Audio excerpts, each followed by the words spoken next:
ስለ ቅዱሳን ክብር፣ በእግዚአብሔር ፊት ስለመነሳት፣ ስለ መጪው የፍርድ ዘመን እነዚህን ነገሮች ጽፎላቸው እንደነበረ እናስታውሳለን። ሲጻፍላቸውም ተመልክተናል ማለት ነው።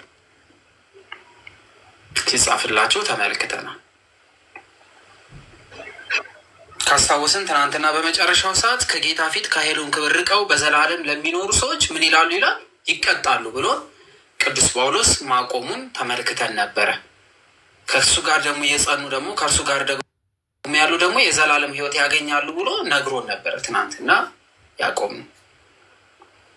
ዛሬ ምዕራፍ 2 ላይ የምንመለከተው በተለይ ደግሞ ይቺ ጌታችን ኢየሱስ ክርስቶስ የሚመጣባት ቀን የትኛዋ ቀን እንደሆነች ግራ ለተጋቡት ጭምር መፍትሄ የሚሰጥበት ክፍል የተጻፈበት ነው። እግዚአብሔር አምላክን በማመን እርሱን ምስክር አድርገን የሐዋርያዊ ቅዱስ ጳውሎስ መልእክት ለተሰሎንቄ ሰዎች 2ኛውን ምዕራፍ 2 እናነባለን ከቁጥር 1 እስከ 6።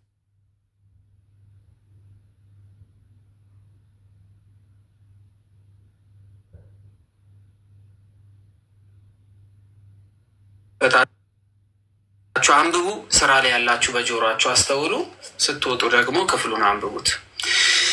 ነገር ግን ወንድሞች ሆይ ስለ ጌታችን ስለ ኢየሱስ ክርስቶስ መምጣትና ወደ እርሱ ስለ መሰብሰባችን በመንፈስ ወይም በቃል ወይም ከኛ እንደሚወጣው መልእክት የጌታ ቀን ደርሷል ብላችሁ ከአእምሯችሁ ቶሎ እንዳትናወጡ እንዳትደናገጡ እንለምናችኋለን አለ። ቅዱስ ጳውሎስ ልክ መልእክቱን ሲልክ በቃ ነገሮች ሁሉ ድብልቅልቅ የወጣ ስለመሰላቸው ማንም በማናቸው መንገድ አያስታችሁ፣ ክህደቱን አስቀድሞ ሳይመጣና የአመፅ ሰው እርሱም የጥፋት ልጅ ሳይገለጥ አይደርስም አላቸው። የአመፅ ሰው የጥፋት ልጅ ተብሎ የተገለጠው ማን ነው? ይህ ነገር ሳይሆን የእግዚአብሔር የመምጫ ቀኑ አይሆንም። ከመምጣቱ በፊት የሚከናወኑ ነገሮች አሉ። አሁን ደርሷል፣ በቃ አምላክ መጥቷል፣ እንደዚህ ሆኗል ምናምን ብለው ቢሏችሁ እንዳታምኑ እንዳትናወጹ እያለ እያስጠነቅቃቸው ነው ተሰሎንቄ ያሉትን። ክርስቶስ ከመምጣቱ በፊት ምን የሚከናወኑ ነገሮች ስላሉ፣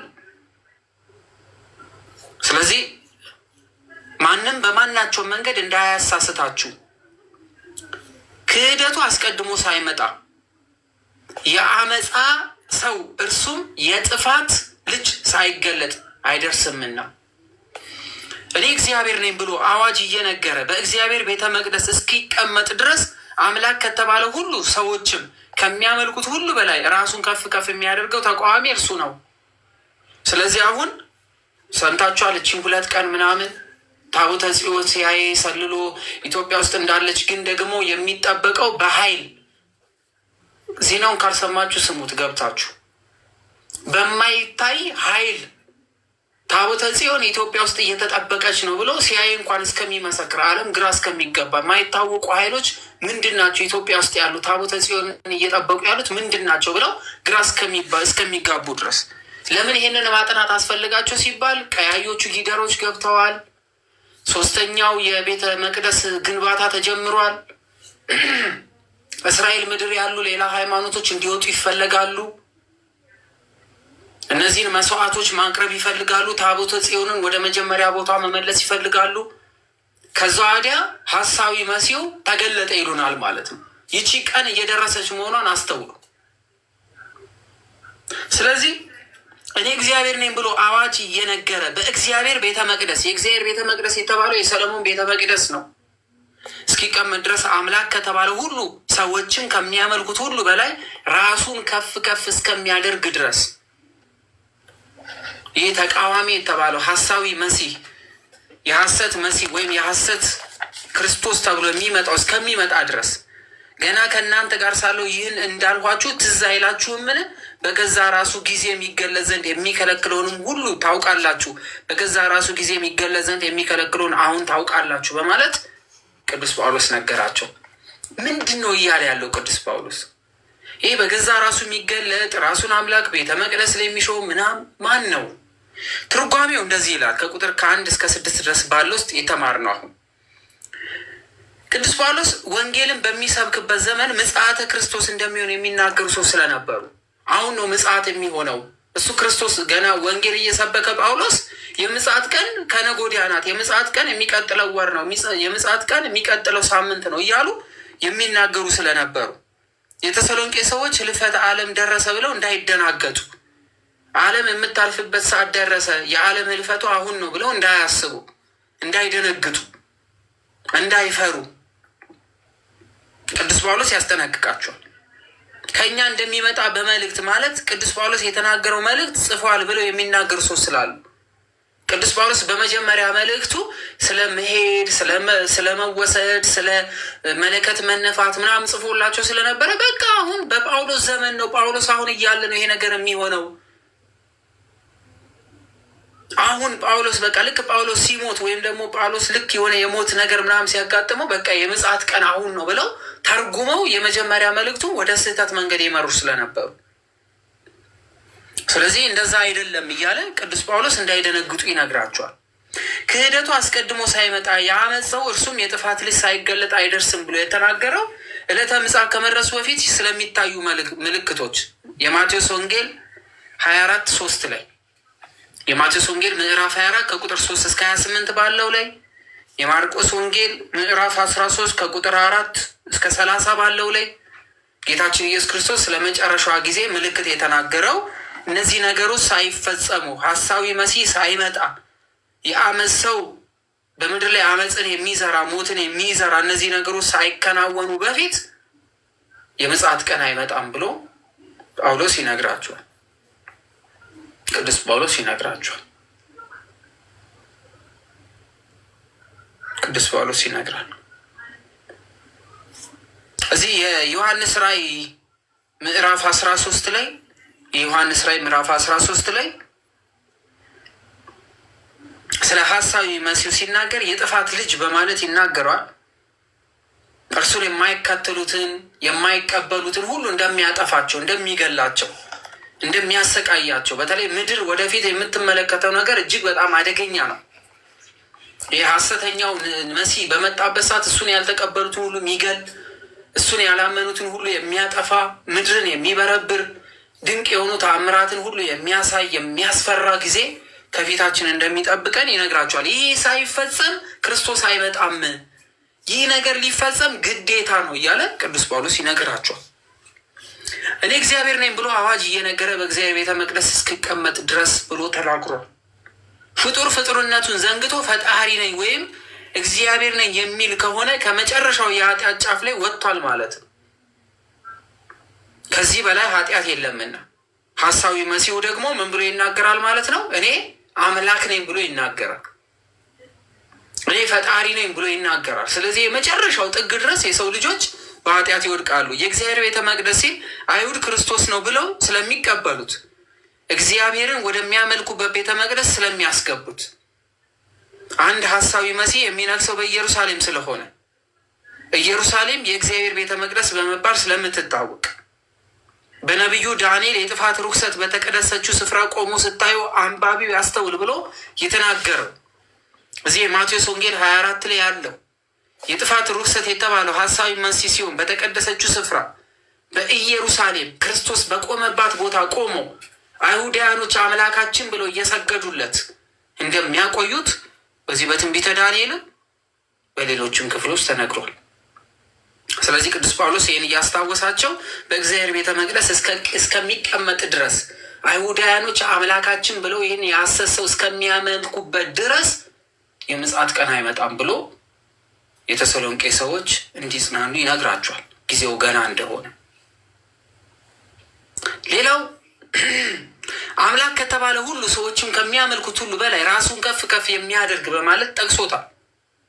ተቃዋሚ እርሱ ነው በማለትም ቅዱስ ጳውሎስ ሐሳዊ መሲሁ ተቃዋሚ በማለት ይናገሯል። የክርስቶስን አስተምሮ የሚቃወም ስለሆነ አምላክ ሳይሆን አምላክ ነኝ ስለሚል፣ እውነተኛ አምላክ እያለ እኔ ነኝ እውነተኛ አምላክ ስለሚል እዚህ የማቴዎስ ወንጌል ምዕራፍ 12 ቁጥር 30 የማቴዎስ ወንጌል 12:30 የሉቃስ ወንጌል 11:23 ላይ እንደዚህ የሚል ቃል አለ። ከእኔ ጋር ያልሆነው ይቃወመኛል፣ ከእኔ ጋርም የማይከማች ይበተናል በማለት ጌታችን ኢየሱስ ክርስቶስ ከእኔ ጋር ያልሆነ በማለት በሱ ስም የሚመጣ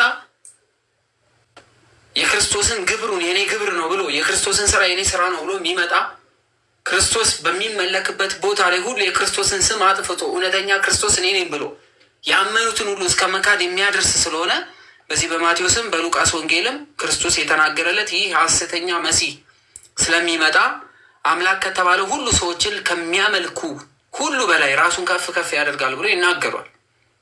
በገዛ ራሱ ጊዜ ይገለጽ ዘንድ የሚከለክለውን አሁን ታውቁታላችሁ በማለት ይናገራል። አሁን እንዳይገለጥ የተከለከለ ጊዜው ገና ስለሆነ ስላልደረሰ ለሁሉ ዘመን አለው ከሰማይ በታችም ለሆነ ነገር ሁሉ ጊዜ አለው በማለት እዚህ መጽሐፈ መክብብ ምዕራፍ 3 ቁጥር 1 ላይ ለሁሉም ጊዜ አለው እንዳለ ሁሉ ይህ ሐሰተኛ ነቢይ የሚገለጥበት ራሱን የቻለ ዘመን ግን ደግሞ አሁን አይደለም እያለ ቅዱስ ጳውሎስ ተሰሎንቄ ውስጥ ያሉ ሰዎች እንዲረጋጉ ያደርጋቸዋል።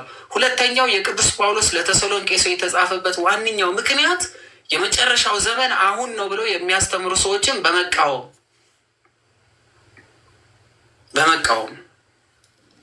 ስለዚህ ገና ነው፣ አመፀኛው ሰው አልመጣም፣ ገና ነው፣ ጊዜው አልደረሰም፣ ገና ነው እያለ ቅዱስ ጳውሎስ ነገ ከነገ ወዲያ የሚፈጠር ነገር አድርገው ለሚያስቡት እንዲጠነቀቁ የምጽአት ቀን የምትመጣው ብዙ ሽብሮች ከተከናወኑ በኋላ ክርስቶስ እንደሚመጣ ይናገራል። ከቁጥር 7 እስከ 12 ያለውን እናንብብ እስኪ። ቁጥር 7 ላይ የአመፃ ሚስጥር አሁን ይሰራልና ብቻ ከመንገድ እስኪወገድ ድረስ አሁን የሚከለክል አለ። በዚያን ጊዜ ጌታ ኢየሱስ በአፉ መንፈስ የሚያጠፋው ሲመጣም በመገለጡ የሚሽረው አመፀኛ ይገለጣል። ይድኑ ዘንድ የእውነት ፍቅር ስላልተቀበሉ ለሚጠፉ የእርሱ መምጣት በታምራት ሁሉና በምልክቶች በሐሰተኞች ድንቆችን በአመፃ መታለል ሁሉ እንደ ሰይጣን አሰራር ነው።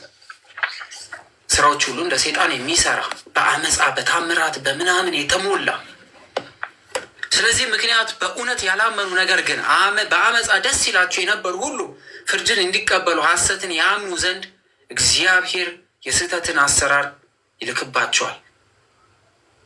በኋለኛው ዘመን አሁን ከምናስበው አሁን ካለው ጭንቅ በላይ ትልቅ ጭንቅ እንዳለ አሁን የሆነ ካለው ነገር የባሰ ነገር ከፊት እንደሚጠብቅ አመፀኛ፣ ቁጡ፣ የሚያጠፋ እጅግ አደገኛ የሆነ ነገር እስካልተፈጸመ ድረስ የእግዚአብሔር የምጽአት ቀን እንደማትመጣ ቅዱስ ጳውሎስ ይናገራል። አሁን የምናወራቸው ነገሮች የግዴታ መፈጸም አለባቸው። በሐሳዊ መሲህ ዘመን የአመፅ ስራ ይሰራል። ሰውን ይገላል፣ አመፅ ላይ ይበረታሉ። የእግዚአብሔር ሕዝብ አምልኮት እግዚአብሔር ወጥቶ ወደ አምልኮተ ፍጡር ወይም ወደ ሐሳዊ መሲህ ፍጡሩን ወደ ማምለክ እንዲቀየሩ ያደርጋል። ሰው በሰው ላይ ቢያምፅ አመፃው ቀላል ይሆናል። ሰው በእግዚአብሔር ላይ ካመፀ ግን አመፁ ከባድ ስለሆነ እግዚአብሔር አምላክ ጋር መጣላት ይጀምራሉ። በወቅቱ ከመንገድ እስኪወገድ ድረስ የሚከለክል አለ። ሐሳዊ መሲህ በኢየሩሳሌም ነግሶ እስከሚገለጥ ድረስ ይከለክለዋል ወይም ይቆያል ማለት ነው። ጊዜው ገና ነው ይላቸዋል ቅዱስ ጳውሎስ። ጊዜው ገና ነው፣ አሁን አይደለም፣ ግን ቀኑ አለ። ይህ ነገር የሚፈጸምበት ጊዜ አለ። ስለዚህ ይህ ነገር የሚፈጸመው ወይ በእኛ ዘመን ይሆናል ወይ እኛ ደግሞ ካለፍን በኋላ በልጆቻችን ዘመን የሚገለጥ ይሆናል። ግን የማይቀር ጉዳይ ነው። በአፉ መንፈስ የሚለው በግዕዙ መንፈሱ ለኢየሱስ ክርስቶስ የኢየሱስ ክርስቶስ የባህሪ ሕይወቱ መንፈስ ቅዱስን የሚያጠፋው ይላል በማለት ሐሳዊ መሲህ እኔ እግዚአብሔር ነኝ ብሎ ቢያውጅ በመጨረሻ መንፈስ ቅዱስ ያጠፋዋል እያለ የሚተረጉመው ቃል ሲሆን ሲመጣ በመገለጡ የሚሽረው ሐሳዊ መሲህ በብዙ ኃጢአቶች ዘንድ ቢመለክም ኢየሱስ ክርስቶስ ሲመጣ ሐሰቱ ተገልጦ መመለኩ ይቀራል። በኋላም ይፈርድበታል። አውሬውም ተያዘ። በእርሱም ፊት ተአምራትን እያደረገ የአውሬው ምልክት የተቀበሉትን ለምስሉ የሰገዱትን ያሳተ ሐሰተኛውን ነቢይ ከእርሱ ጋር ተያዘ። ሁለቱም በሕይወት ሳሉ በዲን ወደሚቃጠል ወደ እሳት ባህር ተጣሉ በማለት ይናገራል። በጣም የሚገርም በሕይወት እያሉ ሳይሞቱ ዲን ወደሆነ እሳት ይጣላሉ በማለት ይናገራል። የዮሐንስ ራዕይ ምዕራፍ 19 ቁጥር 20 እግዚአብሔር አምላክ ይቆጣል በስተመጨረሻው። ይህንን ከሚያደርጉ ሰዎች ጋር አንድ ላይ ሆኖ ወደ ዲን እሳት ይወረወራል ይለናል። ስለዚህ ይሄ ጊዜ በጣም ከባድ ጊዜ ወደፊት የሚጠብቀን የዓለም ከባዱ የፈተና ጊዜ ነው። የምትወልዷቸውን ልጆች እንዲጠነክሩ ንገሯቸው፣ አስተምሯቸው፣ እንዲጸኑ ምልክቱን አሳውቋቸው። ከመጣው ክርስቶስ ውጪ ከዚህ በኋላ የሚመጣው ኢየሱስ የሐሰት መሆኑን ንገሯቸው። ይድኑ ዘንድ የእውነት ፍቅር ስላልተቀበሉ በማለት ይናገራል። ጌታችን ኢየሱስ ክርስቶስ የሰበካት ወንጌል የማይቀበሉ ባለመቀበላቸው የሚጠፉ ሰዎች ያምኑበት ዘንድ ሐሳዊ መሲህ በተአምራት ነው የሚመጣው። ክርስቶስስ በፍቅርና በወንጌል አስተምሯል። ይህ የሚመጣው ግን በድንቅ ተአምራቶች ነው። ዛሬ እነ አባ ገሌን የሚከተሉ ሰዎች ይሄኛው ሲመጣ እንዴት እንደሚከተሉ ታስቡ። ኢትዮጵያ በጣም ጽኑ በሃይማኖት የጸናች የበረታች ምናምን የሚመስለን ሰዎች ተሸውደናል። እነ አባ እገሌ የሚባሉ ሰዎችን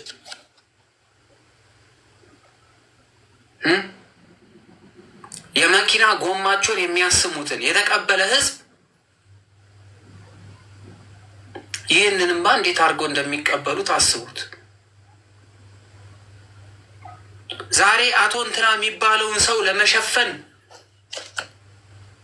ለመገዳደል የተዘጋጁ ይህ በተአምራትና በድንቅ ስራዎች የተሞላ ከሰዎች ሕሊና በላይ የሆኑ ነገሮችን ሁሉ የማድረግ ስልጣን በእጁ ይዞ የሚመጣውን ሐሰተኛውን መሲህ አያመልኩም ብላችሁ ታስባላችሁ? የእርሱ መምጣት በተአምራት ሁሉና በምልክቶች ነው በማለት ይናገራል። ክርስቶስ እንደመጣው አይደለም የሚመጣው። ምክንያቱም ድክመታቸውን ያውቃል፣ ጉድለታቸውን ያውቃል። ጨረቃን በእጆቹ ለመጨበጥ፣ ምግቡን በፀሐይ ለማብሰል፣ ፍጥረታትን ሁሉ በአስማቱ በሚሰጠው ኃይል፣ ከሰይጣን በሚቀበለው ኃይል የሚገለባብጥ የማይታመኑ ነገሮችን ሁሉ የሚያደርግ ይህ ልቡ ለተአምራት የተዘጋጀን ፍጥረት ሁሉ ግራ በሚያጋባ ደረጃ ያመኑትን ሁሉ እስከሚክዱ ድረስ ሁሉ ነገር የሚያዞር ያመኑትንም ያላመኑትንም ሰዎች ለማሳሳት ድንቅ ተአምራት የሚያደርግ ኢየሱስ ክርስቶስ ሰቅለው የገደሉትን አይሁድን ለመበቀል ሐሳዊ መሲህን ያስነሳባቸዋል በማለት አባቶቻችን ይተረጉሙታል።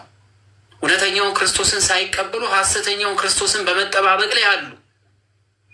የእውነት መንገድን ያልተቀበሉትን እግዚአብሔር አምላክ ሊበቀላቸው ሲል ይህ ሐሳዊ መሲህ ስልጣን እስከሚኖረው ድረስ ይነሳል። በሐሳዊ መሲህ ተሳስተው ከእርሱ ጋር እንዲጠፉ ያደርጋቸዋል። ለማይረባ አእምሮ ተላልፈው እንዲሰጡ ያደርጋቸዋል። በአመፅ መታለል ሁሉ እንደ ሰይጣን አሰራር ሐሳዊ መሲህ ሰዎችን ለማታለል እንደ ሰይጣን አሰራር የሚሰራ በማለት ይናገራል። ሰይጣን እንደሚያስመስል ያስመስላል።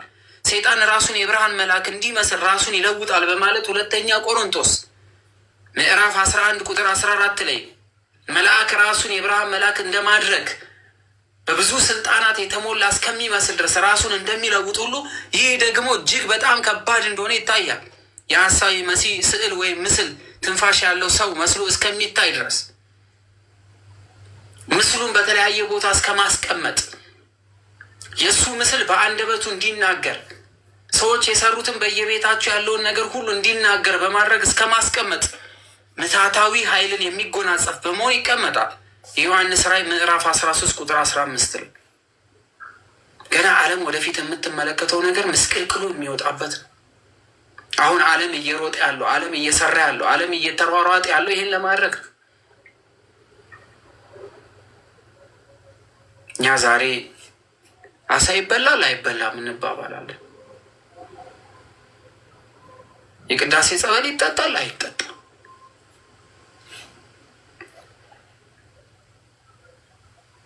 የሚጠብቀን ነገር እጅግ በጣም የገዘፈ ነው። የተሰሎንቄ ሰዎች ይህን እያነበቡ እጅግ በጣም ተደንቀው ወደፊት የሚፈጠረው ነገር ምን እንደሆነ እየገባቸው ቅዱስ ጳውሎስ የጻፈውን መልእክት አንብበውታል። እነሱ በሕይወታቸው ኖሮታል። እኛስ በእውነት ያላመኑት ነገር ግን በአመፃ ደስ ይላቸው የነበሩ ሁሉ ፍርድን እንዲቀበሉ ሐሰትን የሚያምኑ ዘንድ እግዚአብሔር የስህተት አሰራር ይልክባቸዋል ይላል። ስለዚህ እግዚአብሔር አምላክን አሳሳች እያለ ነው እንደ ቅዱስ ጳውሎስ አይደለም። ሰው እግዚአብሔር አምላክን ባላመነ ቁጥር ለስህተት ራሱ ተላልፎ የተሰጠ ይሆናል ማለት ነው። ሰዎች እግዚአብሔር አምላክ አሳስቶ እግዚአብሔር አምላክ ሊፈርድባቸው ነው ብለው ይጠብቃሉ። ወንጌልን ሰብኮላቸዋል፣ ሐዋርያትን ልኳል። መጽሐፍትን አስቀምጦላቸዋል። እውነተኛ መንገዱን ነግሯቸዋል። ይህ ነገር እንደሚፈጠም ተነግሯቸዋል። ይህን ሁሉ ነግሮ ግን ላልተቀበሉት ግን በገዛ ፈቃዳቸው ለእንደዚህ አይነት ነገር ምን ተላልፎ ተሰጥቷል። መርዝ የሚገል ነው ብሎ እየተነገረው መርዝ የሚጠጣ ከሆነ መርዝ የሚገል ነው ብሎ የጻፈው ሰው ጥፋተኛ ይሆን? መርዙን የሚጠጣው ጥፋተኛ ይሆናል። ሞትን ትሞታለህ ይሄን ካላደረግክ ብሎ እየተናገረ ሞትን ከሞተ በኋላ እግዚአብሔር አምላክ ገደለኝ ብሎ መናገር አይችልም። አስቀድሞ እንዳይሞት የተሰጠውን ትእዛዝ መጠበቅ የእሱ ድርሻ ነው። ሞት አለው ካለ መብቱ ነው፣ የሚከለክለው የለም። ስለዚህ ለማይረባ አእምሮ ተላልፎ እንደሚሰጡ ያስቀምጣል። ይሳሳቱ ዘንድ ለማይረባ አእምሮ ተላልፈው ራሳቸውን አስገዝተዋልና በዚህ በሐሰተኛው ነቢይ ምን ይላሉ? ይሳሳታሉ፣ ይወድቃሉ፣ ፍርድም ይፈረድባቸዋል። የእውነት የሆነውን ክርስቶስን ምን አላሉምና አላወቁትምና አላመኑትምና። ከቁጥር 13 እስከ 17 ያለውን እናንብብ። እኛ ግን በጌታ የተወደዳችሁ ወንድሞች ሆይ ይላል ቅዱስ ጳውሎስ። ስለዚህ ስለሚፈጠረው ነገር ከነገራቸው ፍርዱ ምስቅልቅል የሚለው ነገር ሐሰተኛውን ምናምን ይነግራቸውና የተሰሎንቄ ሰዎችን ደግሞ ፈርተው ደንግጠው እንዳይቀሩ ደግሞ ቅዱስ ጳውሎስ እንደዚህ ይላቸዋል። እኛ ግን በጌታ የተወደዳችሁ ወንድሞች ይላል። እኛ ግን ሲል ራሱን ጨምሮ ተሰሎንቄ ውስጥ ካሉት በሙሉ ዓለም ላይ ክርስቶስን አምነን ስለምንገኝ ሰው ሲነግረን እኛ ግን ምን በክርስቶስ የተወደዳችሁ በጌታ የተወደዳችሁ ሁልጊዜ ስለ እናንተ እግዚአብሔር ልናመሰግነው ግድ አለብን። ሁልጊዜ ስለማን? ስለ እነሱ፣ ስለ እኛ እግዚአብሔር የተመሰገነ ይሁን። እግዚአብሔር በመንፈስ መቀደስ እውነትንም በማመን ለመዳን እንደ በኩራት መርጧችኋልና አስቀድሞ ወንጌል የተሰበከላቸው ስለሆነ እግዚአብሔር አምላክን በማመን ፈጥነው ስለነበረ ከዚህ ጉዳይ የማይመለከታቸው ስለሆነ አስቀድሞ እግዚአብሔር አምላክን ወደው መርጠው ስለነበሩ የበኩራት ማለት የመጀመሪያ በኩር የመጀመሪያ ማለት ሲሆን ለዚህም የጌታችን የኢየሱስ ክርስቶስ ክብር ለማግኘት በወንጌል ተጠራችሁ። እንግዲያስ ወንድሞች ጸንታችሁ ቁሙ፣ በቃላችንም ቢሆን ወይም በመልእክታችን የተማራችሁትን ወግ ያዙ። አንድም በወንጌል አንድም በቃል የተጻፈ አለ፣ ያልተጻፈ አለ፣ የተነገረ አለ፣ ተጽፎ የተቀመጣል። ራሱ ጌታችን ኢየሱስ ክርስቶስ የወደደ ራሱ ባለቤቱ ራሱ ክርስቶስ ምን ብሎናል? ወዶናል ሲል ራሱ ጌታችን ኢየሱስ ክርስቶስና የወደደን በጸጋም የዘላለምን መጽናናት በጎንም ተስፋ የሰጠን እግዚአብሔር አባታችን ልባችሁን ያጽናኑትን በበጎም ስራና በቃል ሁሉ ያጽኗችሁ። እግዚአብሔር ልናመሰግን ግድ አለብን በማለት ይናገራል። የተሰሎንቄ ሰዎች የተሰበከላቸው የወንጌል ቃል በማመን በመንፈስ ቅዱስ ለመክበርና ዘላለማዊ የሆነ ድህነትን ለመዳን የበኩር ጀማሪ ስለነበሩ እንደ በኩራት መርጧቸዋል በማለት በመጀመሪያ አምናችሁ ለሌላው አርያ እንድትሆኑ መርጧቸዋል ብሎ ሲናገር፣ ስለዚህም በመቄዶንያ እና በአክያ ላሉት ምዕመናን ሁሉ ምን ሆናቸዋል ምሳሌ እያለ ስለተናገረ በኩራት የሚለው ቃል የመጀመሪያ በማለት ይነግራቸዋል። በቃላችንም ቢሆን በመልእክታችን የተማራችሁትን ወግ ያዙ ሲል ጳውሎስ የተሰሎንቄ ሰዎችን መጀመሪያ በቃል አስተምሮ ስለነበረ፣ ሁለተኛ ጽፎላችሁ ስለነበረ፣ አሁን ደግሞ ለሶስተኛ ዳግም መልእክት መጽሐፉን ሲናገር አሁንም ሁለተኛውን መልእክት እንደጻፈላቸው እየነገራቸው በቃል ያለውን በጽሁፍ የተጻፈው አጥብቀው እንዲይዙ ይነግራቸዋል ማለት ነው። ስለዚህ የምጽአት ቀን ደርሷል ብለው ግራ እየተጋቡ ያሉትን በቃ ልንሞት ነው ልንጠፋ ነው ከነጎዲያ በቃ ጳውሎስ በሞተበት ሰዓት ወይነ ጳውሎስ ሲጠፉ ወይነ ጳውሎስ ሲገደሉ በቃ ምጽአት ይሆናል ምድር ትደበላለቃለች ሽብር ውስጥ የነበሩትን ቅዱስ ጳውሎስ ጌታችን መድኃኒታችን ኢየሱስ ክርስቶስ አስቀድሞ በወንጌል የነገራቸውን የምጽአት ቀን ከመፈጠሩ በፊት ምጽአት ከመምጣቷ በፊት የሚከናወኑትን ነገሮች ሁሉ ቅዱስ ጳውሎስ አስታወሳቸው። ስለዚህ በመጀመሪያ መልእክቱ ላይ ሲወዛገቡበት የነበረውን ነገር አስተውለው እንዲማሩ ቅዱስ ጳውሎስ ይነግራቸዋል ማለት ነው። አስተውሉ እያለ ይነግራቸዋል እንዲያስተውሉት። ስለዚህ ሁለተኛው የቅዱስ ጳውሎስ መልእክት ወደ ተሰሎንቄ ሰዎች የመጨረሻ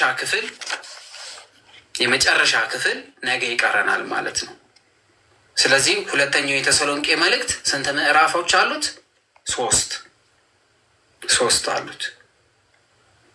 ሶስት አሉ። የመጀመሪያው የተሰሎንቄ መልእክት ስንት ምዕራፍ አለው? ጻፉልኝ እስኪ። የመጀመሪያው የተሰሎንቄ መልእክት ስንት ምዕራፍ አለው? 5 ምዕራፍ አለው። 5 የሐዋርያት ሥራ ስንት ምዕራፍ አለው? እስኪ ከመጀመሪያው ጀምረን እንጠያየቅ እስኪ። የሐዋርያት ሥራ ስንት ምዕራፍ አለው? ጻፉ፣ ሁላችሁም ጻፉ። ተጽፎም ካያችሁ በኋላ ደግማችሁ ጻፉ እንድትይዙት። እሺ፣ የሐዋርያት ሥራ ስንት አለው? 28 ምዕራፍ አለው። የሮሜ መልእክት ስንት ምዕራፍ አለው? የተማርነው ትምህርት ነው። ሮሜ ስንት ምዕራፍ አለው? 16 ምዕራፍ አለው። 16 ምዕራፍ። እሺ፣ ከሮሜ በኋላ የተማርነው ትምህርት ምንድን ነው?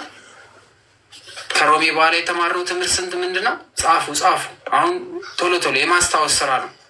የሚያጠና ሰው ይጽፋል። ከሮሜ መልእክት በኋላ ምንድን የተማርነው? ቆሮንጦስ። ጻፉ ሁላችሁም። ቆሮንጦስ። ከሮሜ በኋላ የቆሮንጦስ መልእክት። ጎበዞች። ቅዱስ ጳውሎስ ለቆሮንጦስ ሰዎች ስንት መልእክት ጽፎላቸዋል? ቅዱስ ጳውሎስ ለቆሮንጦስ ሰዎች ስንት መልእክት ጽፏል?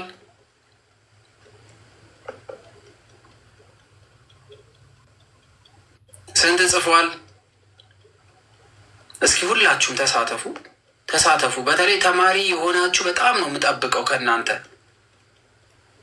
ለፈተና የተዘጋጃችሁ ስንት ጽፏል? 2። የመጀመሪያው የቆሮንጦስ መልእክት ስንት ምዕራፍ አለው?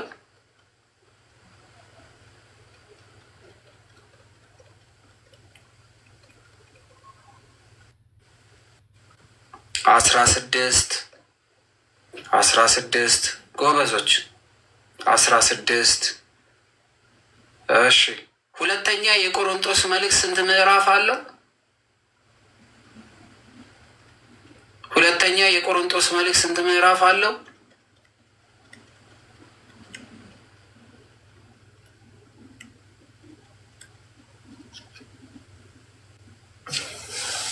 ሁለተኛ የቆሮንጦስ መልእክት ስንት ምዕራፍ አለው? ጻፉ፣ ሁላችሁም ጻፉ።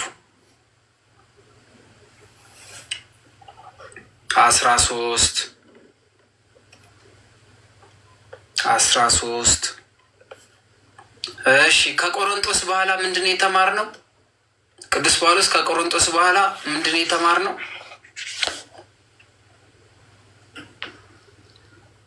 እንዳለ ጻፉ።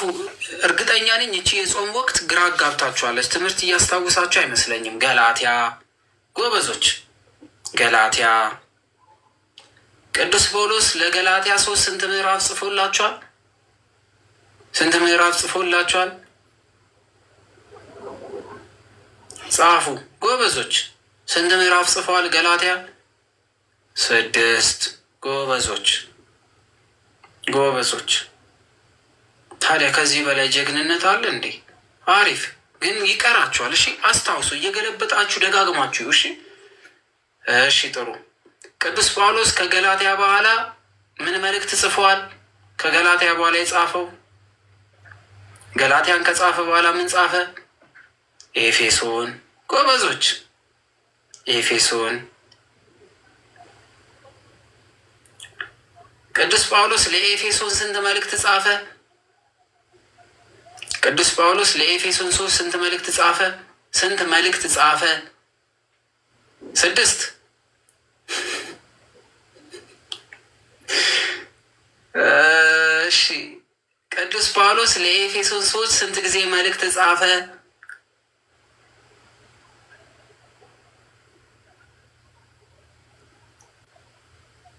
አንድ ጊዜ። እሺ የኤፌሶን መልእክት ስንት ምዕራፍ አለው? የኤፌሶን መልእክት ስንት ምዕራፍ አለው? አሁን ምዕራፍ ነው የጠየቅኳችሁ። ስንት ምዕራፍ አለው? የኤፌሶን መልእክት ስንት ምዕራፍ አለው? 6 ቅዱስ ጳውሎስ ከኤፌሶን በኋላ ምን የሚባል መልእክት ጻፈ? ምንድን ነው የተማርነው ከኤፌሶን በኋላ?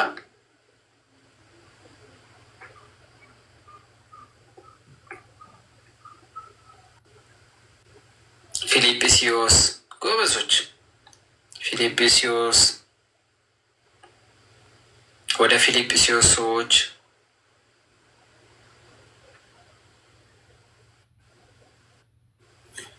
እውነት ወይም ሐሰት ነው የምትሉት? እውነት ወይም ሐሰት ትላላችሁ? የፊልጵስዩስ ሰዎች ሰነፎች ነበሩ።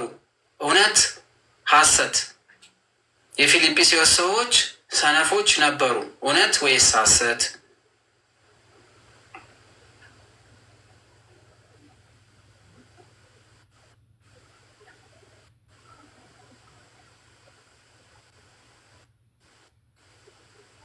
ሐሰት። የፊልጵስዩስ መልእክት የደስታ መልእክት ተብሎ ይታወቃል። እውነት ወይስ ሐሰት? የፊልጵስዩስ መልእክት የደስታ መልእክት ተብሎ ይታወቃል። እውነት ወይስ ሐሰት?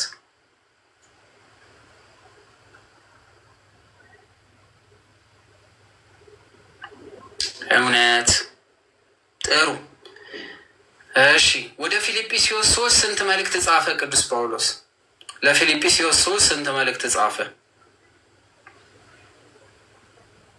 ስንት መልእክት ጻፈ? የፊልጵስዩስ መልእክት ስንት መልእክት ነው? ስንት ጊዜ ጻፈላቸው? ስንት ምዕራፍ አለው አላልኩም። ስንት ጊዜ ጻፈ ነው ያልኩት። ፊልጵስዩስ መልእክት አንድ። የፊልጵስዩስ መልእክት ስንት ምዕራፍ አለው? የፊልጵስዩስ መልእክት ስንት ምዕራፍ አለው?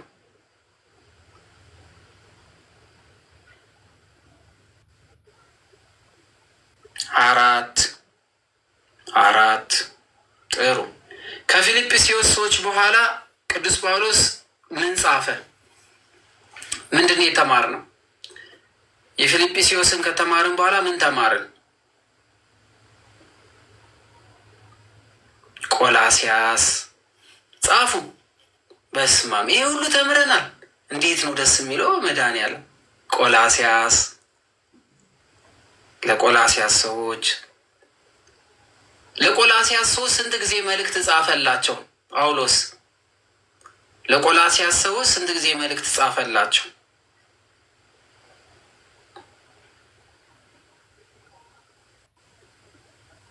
አንድ ጊዜ።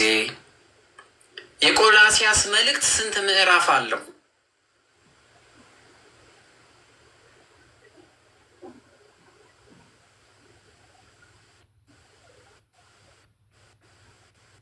4 ጎበዞች። ከቆላሲያስ በኋላ ቅዱስ ጳውሎስ ምን የሚል መልእክት ጻፈ? ምንድን ያጠና ነው?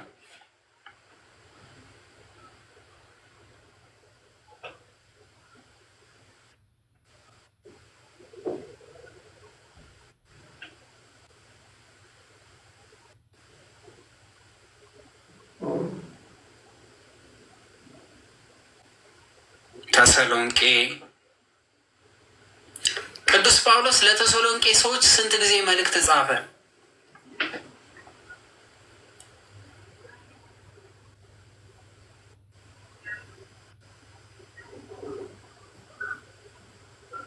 ሁለት ጊዜ።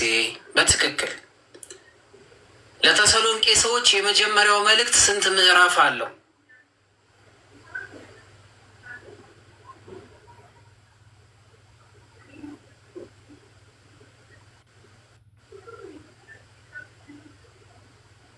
5 ምዕራፍ አለው። የተሰሎንቄ መልእክት ሁለተኛው ስንት ምዕራፍ አለው?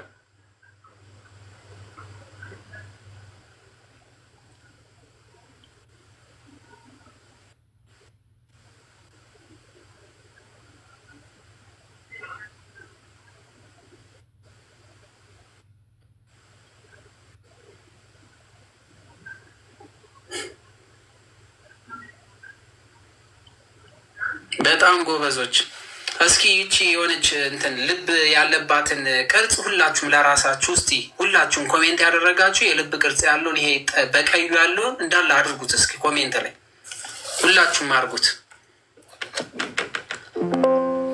ደጋግማችሁ አድርጉት። ለኛ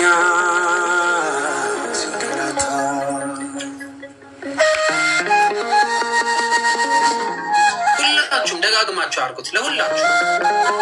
ይሄ ከኔ ለእናንተ የተሰጣችሁ ነው። እሺ ደስ ነው የምትሉት። በቃ ፍቅር በፍቅር ሆኖ እንደዚህ ደስ ስትሉ ስታምቡ እያዳፉ ሲወስዱት ከዚህ በላይ ምንም በቃ ምንም ነገር ማርያም፣ ከዚህ በላይ ምን ትፈልጋላችሁ ታዲያ?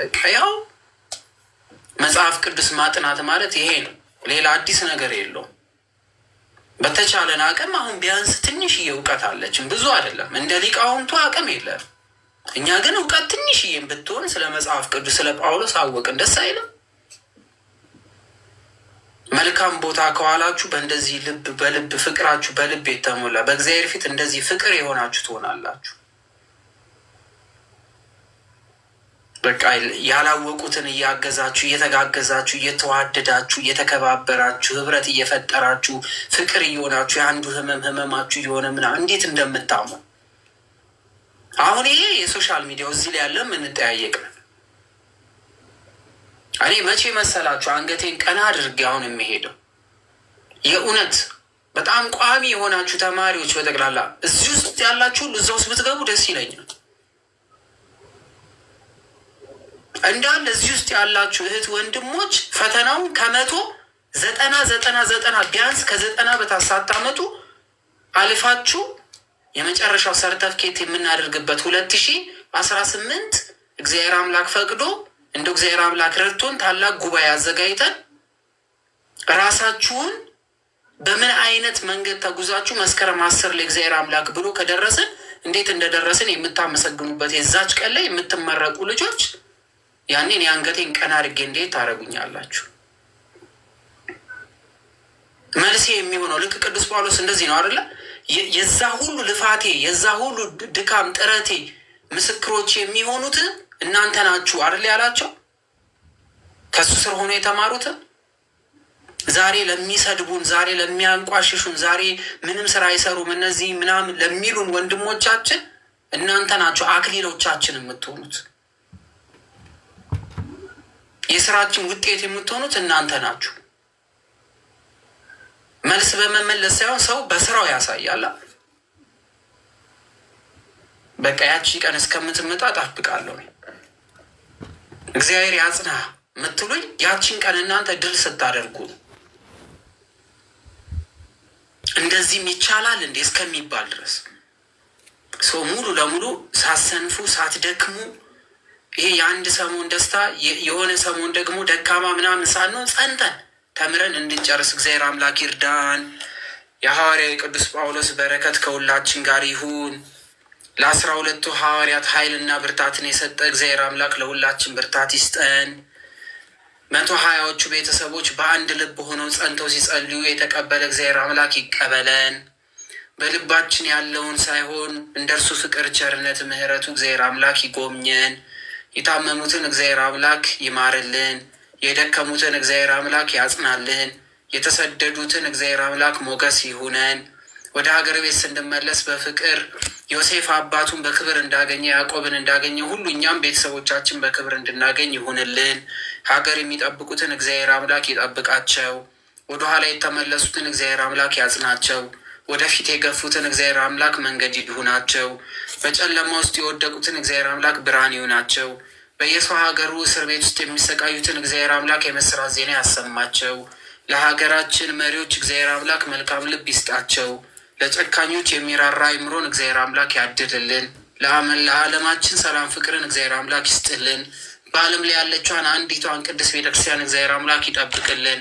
ጠላቶቻችን እንዲወዱን ኃይል ይስጥልን። መልካም ልብ እንዲኖራቸው እንዲመለሱ እንደ ጳውሎስ እንዲጎበኛቸው ያርግልን። በበኩሌ ጨርሻለሁ። እግዚአብሔር አምላክ ከሁላችን ጋር ይሁን። የቀረንን የተሰሎንቄ መልእክት ነገ እንጨርሳለን። ግሩፕ ላይ ያልገባችሁ ተቀላቀሉ። ጠንካራውን በርቱ፣ ተዋዱ።